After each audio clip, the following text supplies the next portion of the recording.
I've carved this section to match that one, and now I'm ready to move on to the curved parts, and we're going to start with this one here. This is a very simple little curve, and although it's in a Tibetan character, there's no difference in carving that to carving any other curve in a Roman style letter. I've got a central stop cut to put in here, somewhere around like that, and then I'm going to start taking this out. I'm going to take the waist out first, like this, and then I can finesse it at the end. So this is a little bit crude, but here's most of the waist, and then push that. I'm going to push this across like this, and you see we'll go down into that top bar just the way the logic says it will. So nibbling this off, pushing it to that point there, then a flatter gouge on the inside,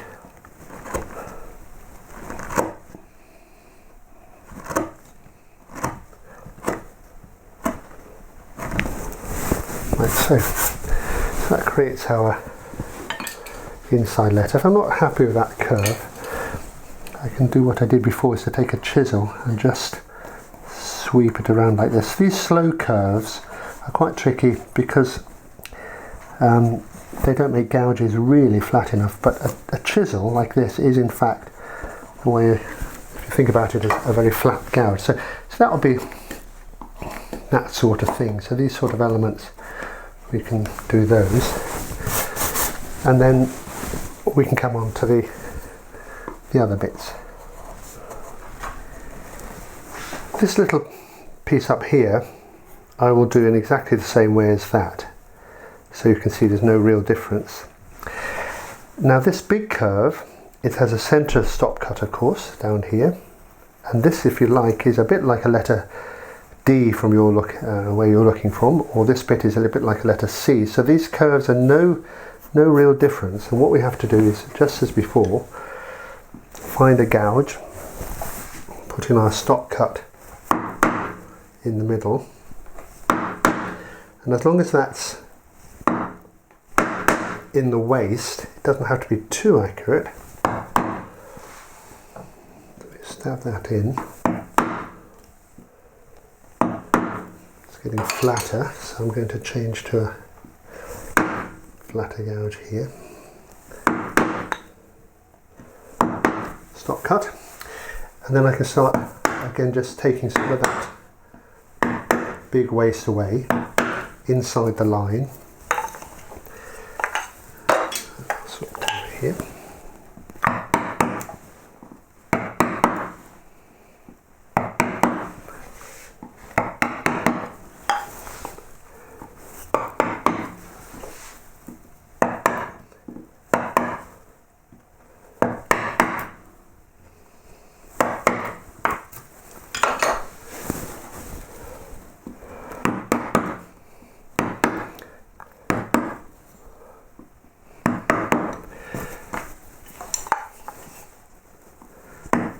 So I've probably taken 2/3 of the wood away there with the mallet, and I can start working now by hand. So what I'm going to do is push this tool in and then push it along like this.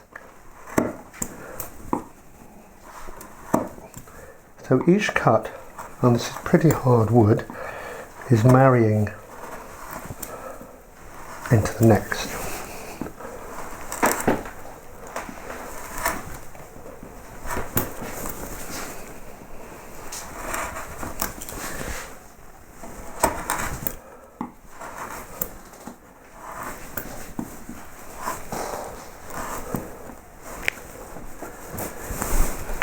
And then on the inside, a flatter gouge.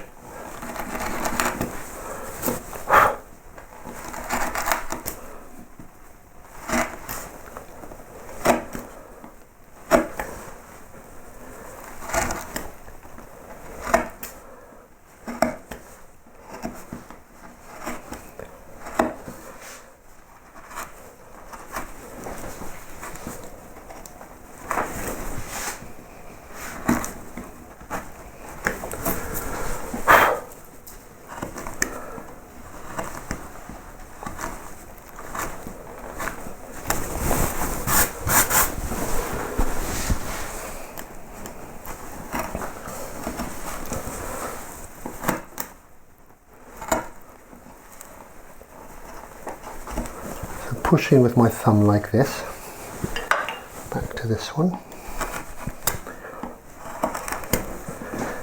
Eventually the two will now start joining at the bottom, and I can start finessing this line here, which is a smaller, tighter curve. It comes over here like that, joins this one.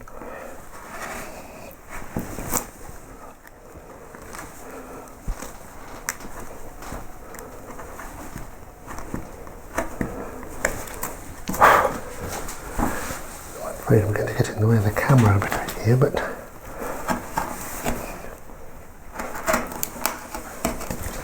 there we go.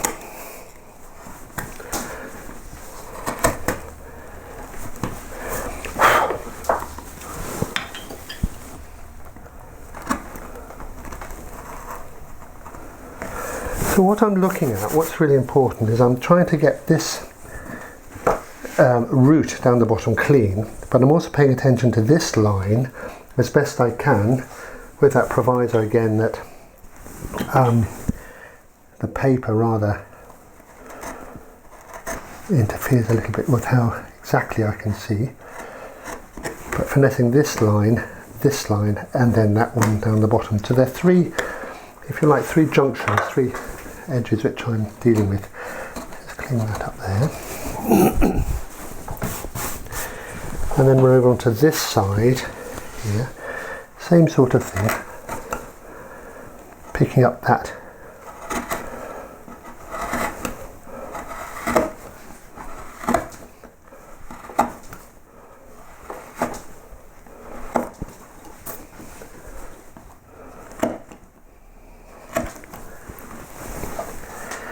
this part of the letter is quite flat along here, so I'm just going to merge that into that curve. That's such a good motion. Let me just point that out. What I'm doing is I'm pivoting on my thumb like this. You need a nice fat thumb, and pushing that corner, so it's like a little knife right down into the corner.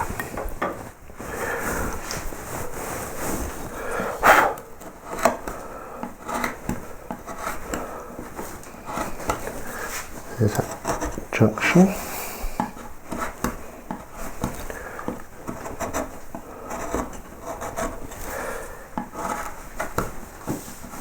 And then this final little bit round here.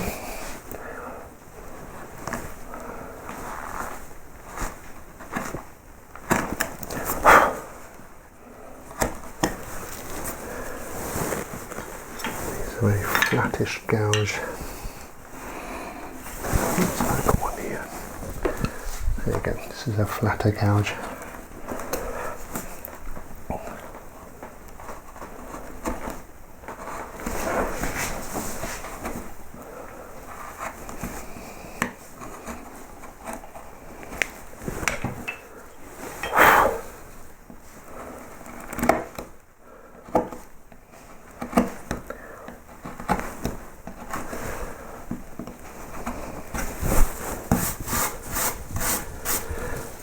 That's not too bad.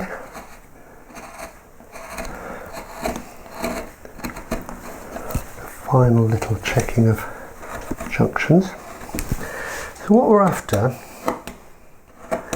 in this case particularly, is a flowing line that just, like a pen. And of course these letters aren't so well designed for carving because they're pen letters, but we try and get this sort of sense of that flowing around. This little flame effect here is really sort of two of these, one going this way, one going that way, which we have to merge together. So that's all the stab cut. And then good a waste here.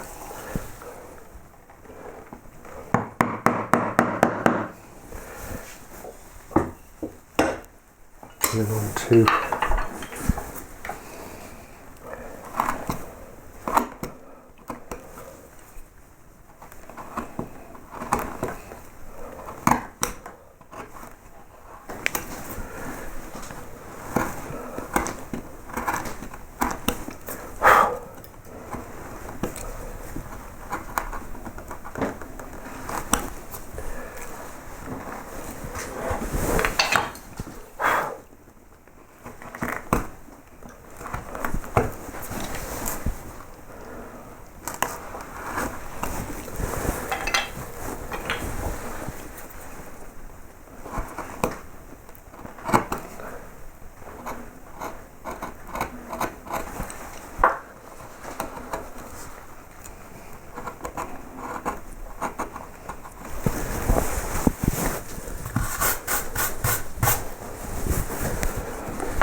little tricky because it's along the grain there, but that's the effect.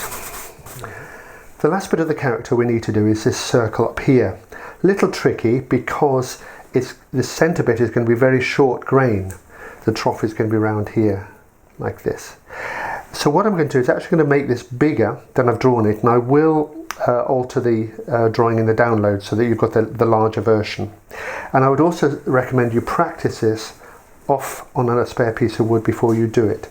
So what I'm going to do is I'm going to make quite a big, so to try and ignore this for the moment, I'm going to make quite a big centre circle. So I'm going to use a number 9 gouge, which is a half a circle, and I'm just going to move it around like this, and the other way. So now I've got a circle here. In fact, I wonder if that will, yeah, look, you can pop that bit of paper off so you can see what I've done. You see I've just gone round here like this. So I haven't gone too deep, and I haven't gone in like this. I've kept this fairly upright in this way. So now I'm going to take another gouge. I think I'll try this one, and I'm going to try and take a little circle out like so, just coming round like this, keeping this quite tight, keeping the same sort of angle like that. So I'm taking a little crescent out. I'll come around this way like this.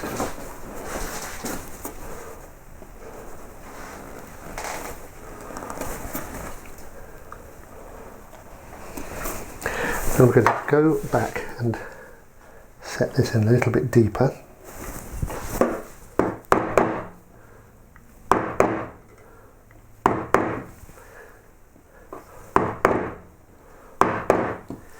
Now I hope you can see that this is very short grain across here. The fibres are short. So one thing I mustn't do at any point is actually lever like this. So I'm going to try another shape gouge. No, let's stick to this one. So round again, and as I come round, I'm getting myself a nice edge.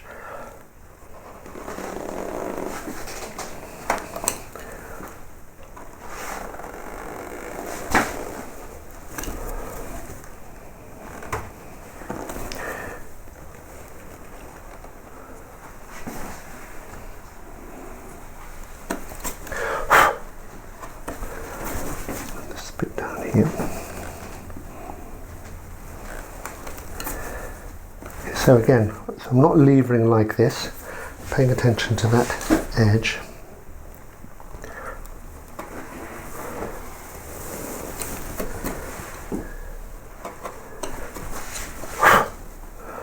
That's how I would do this. So I've got I don't have 2 sloping walls, I just really have 1 sloping wall and a vertical. So what I'm going to do now is take the paper off, and then I can see exactly what I've got and how that edge is looking on the actual wood.